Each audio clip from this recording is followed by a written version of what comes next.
Hello and welcome back to being Yogita. आज मी तुम्हा सगळ्यांसोबत एक खूप पर्सनल गोष्ट शेअर करणार आहे आणि ती आहे माझी वेट लॉस जर्नी. खूप लोकांचे मेसेजेस होते की तुमची वेट लॉस जर्नी शेअर करा, तुम्ही डाएटमध्ये काय घेता, काय अवॉइड करता, हे सगळं शेअर करा. So here I am to share my weight loss journey.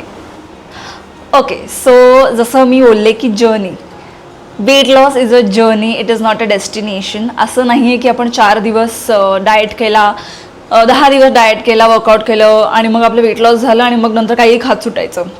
असं अजिबात होत नाही. अवघड असतं, पण त्याला लाईफस्टाईल बनवावी लागते तुम्हाला तुमची. सो मी या व्लॉगला 3 पार्ट्समध्ये डिवाईड केलं आहे. First is hormonal imbalance, second is diet, third workout. So first hormonal imbalance.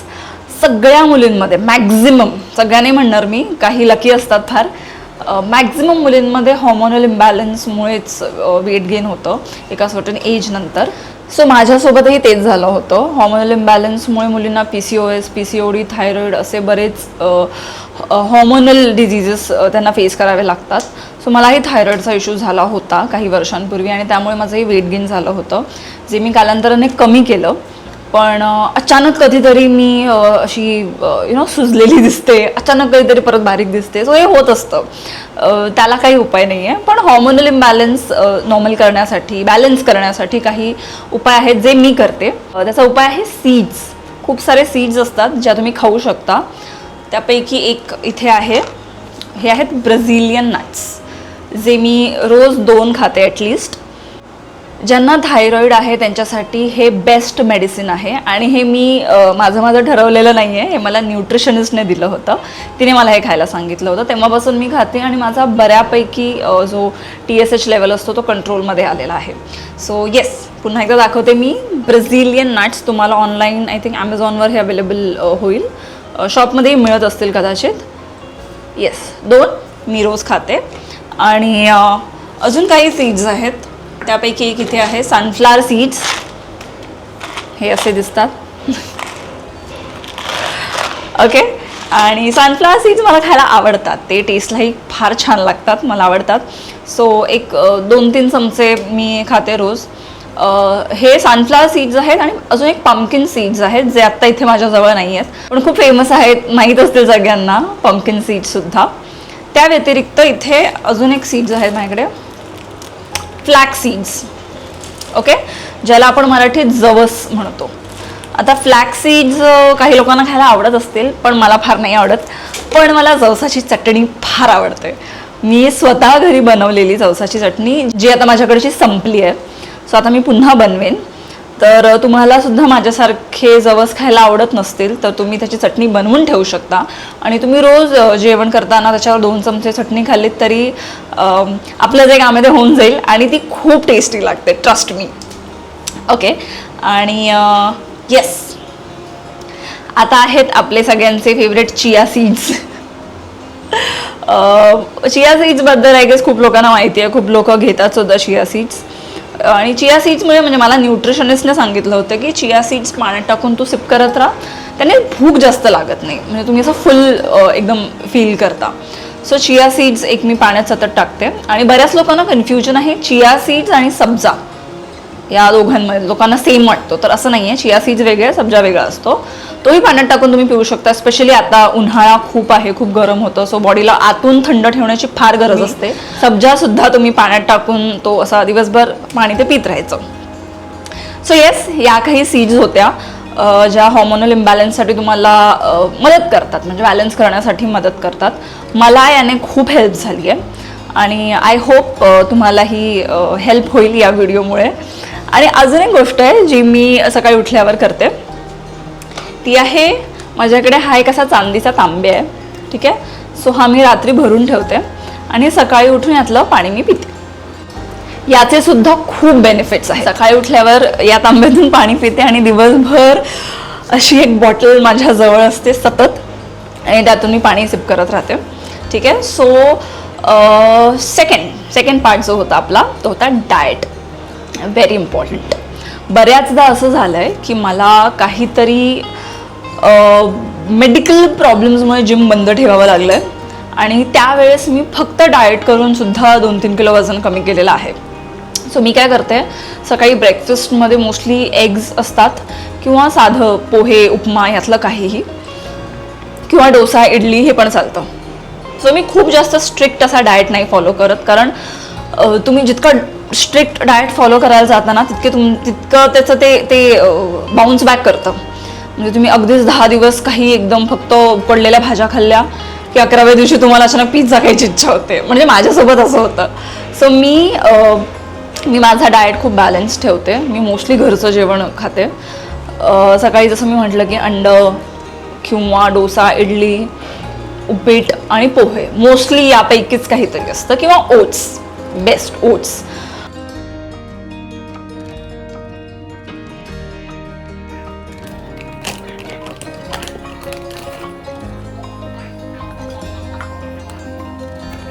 आणि प्रोटीन, माझ्याकडे एक प्लांट प्रोटीन आहे ओझिवाचं, ते मी घेते.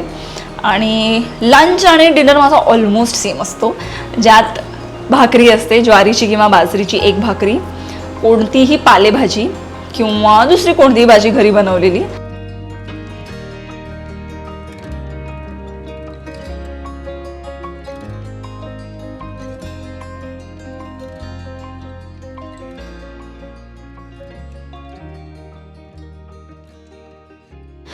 डाळ असते किंवा कधी कधी डाळ पण नसते, फक्त भाजी भाकरी आणि सॅलड. व्हेरी इम्पॉर्टंट, खूप सारं सॅलड.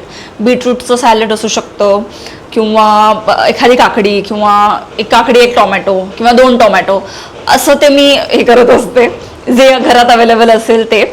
आणि येस, लंच आणि डिनर माझा ऑलमोस्ट सेम असतो, काही फार फरक नसतो. काही गोष्टी आहेत ज्या मी अवॉइड करते खाणं, फॉर एक्झाम्पल शुगर, राईस आणि चपाती आणि मैदा, या 4 गोष्टी मी अवॉइड जर केल्या तर त्याचे बेस्ट रिझल्ट्स मिळतात, ट्रस्ट. डिनर जो आहे तो मी संध्याकाळी 7 वाजता करून टाकते. 7 नंतर मी काहीही खात नाही, काही म्हणजे काहीही खात नाही. आणि माझा डिनर झाला की मी जवळच वॉकला निघून जाते. साधारण एक 6-7 हजार स्टेप्स मी चालून येते डिनर नंतर. सो एवढं जरी तुम्ही वर्कआउट केलं ना तरी तुमचं वजन कमी होण्यासाठी, नॉट इवन मेंटेन, कमी होण्यासाठी खूप हेल्प होते, ट्रस्ट मी. ते जे बोलतात ना की 70% डाएट आहे आणि 30% वर्कआउट, ते खरं आहे. हे मी स्वतः अनुभवले म्हणून सांग. म्हणजे 30% इग्नोर करून नाही चालणार, तेही फार महत्त्वाचं आहे. कारण फक्त वेट लॉस नाही करायचं आहे, स्ट्रेंथ, स्टॅमिना हे सगळं वाढवायचं आहे, मसल डेव्हलप करायचं आहे. त्यामुळे जो तिसरा पार्ट आहे आपला वर्कआउट, तर तोही फार महत्त्वाचा आहे. मी आठवड्याचे 7ही दिवस जिमला नाही जाऊ शकत. सो मी ॲटलिस्ट मी ट्राय करते की आठवड्यातले 3 ते 4 दिवस मी रेग्युलर जाईन जिमला. आणि तेवढं जरी तुम्ही केलं ना तरीसुद्धा बॅलन्स. आणि 3 दिवस, आठवड्यातले 3 दिवस वर्कआउट आणि डाएट आणि वॉकिंग हे मी करत राहते. मी बाहेर जरी नाही गेले तरी मी घरातसुद्धा वॉक करत राहते. जेवण झालं की थोडंसं शतपावली आपण म्हणतो तसं ते मी करते. सो या सगळ्याने खूप जास्त हेल्प होते मला वेट लॉससाठी. आणि काही फॅट कटर ग्रीन टीज आहेत माझ्याकडे, म्हणजे त्यांना माझ्या न्यूट्रिशनिस्टने फॅट कटर ग्रीन टी असं मला म्हटलं होतं. एक आहे ज्यात मी आलं ठेचून पाण्यात टाकते, उकळत्या पाण्यात आलं ठेचून आणि सिनेमन पावडर म्हणजे दालचिनीची पावडर त्यात टाकायची आणि मग ते उकळवून मस्तपैकी मगमध्ये घेऊन त्यात एक अर्धा लिंबू पिळायचा. ती ग्रीन टी बेस्ट वाटली मला आजपर्यंतची. खूप छान त्याने वेट लॉस होतं, म्हणजे वेट लॉस होण्यासाठी मदत होते.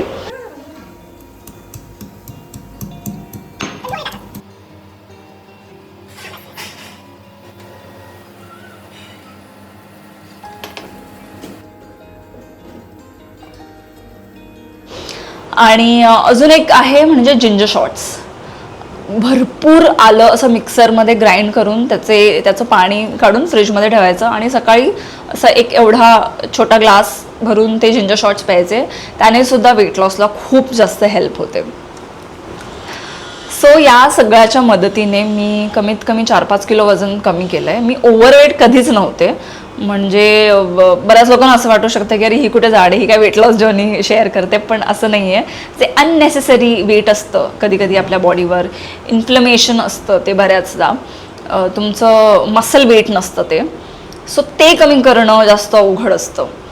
आणि मी अराऊंड माझ्या हाईटच्या हिशोबाने माझं वजन 60 ते 65च्या मध्ये असलं पाहिजे, जे आता आहे. पण एक पॉईंट होता माझ्या आयुष्यात जेव्हा मी ते 65 क्रॉस केलेलं, 67पर्यंत गेलेले, 67च्याही वर गेले होते. पण मग नंतर हे सगळं लाईफस्टाईल फॉलो केल्यानंतर मग आता माझं एक जे आयडियल वेट आहे जे 60 to 65च्या मध्ये असलं पाहिजे. सो ते मध्ये फ्लक्च्युएट होत राहतं, बट ते करेक्ट आहे. म्हणजे 65च्या आत असते मी आता नेहमी. आणि असं नाही आहे की खूप रेग्युलर डाएट फॉलो होतोच माझा. नोबडी इज परफेक्ट, ठीक आहे. सो आपल्या सगळ्यांना क्रेविंग्ज होतात, आपल्याला सगळ्यांना गोड खायची इच्छा होते, अचानक काहीतरी बिर्याणी खायची इच्छा होते. सो मी माझं मन नाही मारत, ठीक आहे. मला कधी झाली इच्छा तर मी खाते, पण मी आय मेक शुअर की मग ते मी पुढचे 4 दिवस मी त्याला रिकवर करेन. की ठीक आहे, चला आज मी बिर्याणी खाल्ली आहे तर पुढचे 4 दिवस मी राईस ॲब्सोल्युटली अवॉइड करते. आणि माझ्या स्वीटच्या क्रेविंग्ससाठी माझ्याकडे ग्रीक योगर्ट आहे. हे ॲपिगमियाचं आहे, ब्लूबेरी ग्रीक योगर्ट. हे मला भरपूर आवडतं. मी फार गोड नाही खात, पण कधीतरी अशी इच्छा झाली तर मी हे खाते. हे माझ्या घरी असे भरपूर असतात, फ्रीजमध्ये साठवून ठेवते मी ग्रीक योगर्ट्स.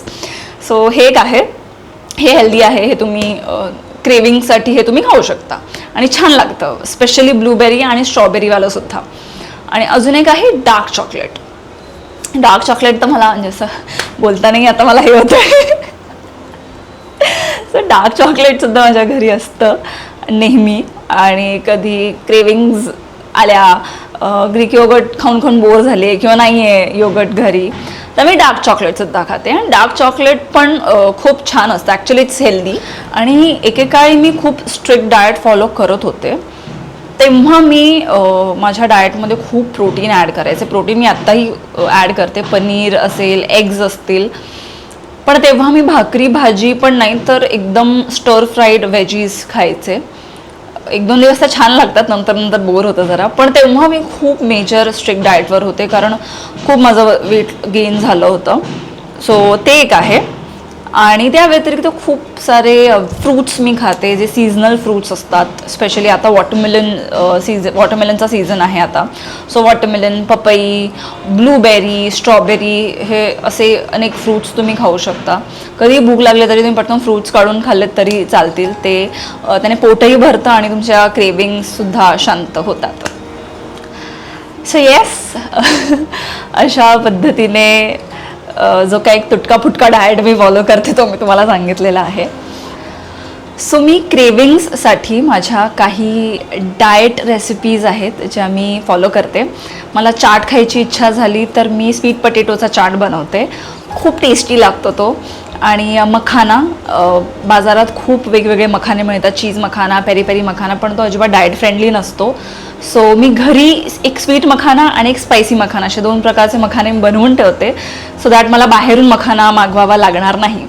आणि या रेसिपी जर तुम्हाला हव्या असतील तर कॉमेंट करा, मग आपण छान एक रेसिपीचा व्हिडिओ करू ज्यात मी तुम्हाला सगळे डाएटवाले रेसिपीज मी तुम्हाला सांगेन.